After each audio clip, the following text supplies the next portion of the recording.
Maswerteng hapon po mga ka-STL. Narito na po ang resulta ng STL Quezon para sa araw na to, 2nd August 16, 2025.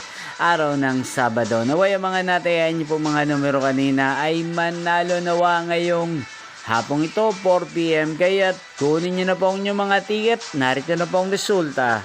Ang mga numerong nanalo sa STL Quezon ngayong hapong ito, August 16, 2025. 4 PM, second draw result 27 at 7. In exact order again, 27 at 7. At ngayong hapong ito sa STL Quezon, atin pong i-shoutout si Kuya Jomel ng Quezon. Shoutout po sa inyo Kuya Jomel, sana po ay nasa mabuti kayong kalagayan. Hindi pong napanood ang resulta ng STL Quezon sa channel ito. Magkita-kita pong muli tayo mamayang 8 PM para sa third draw result ng STL Quezon. Thank you for watching.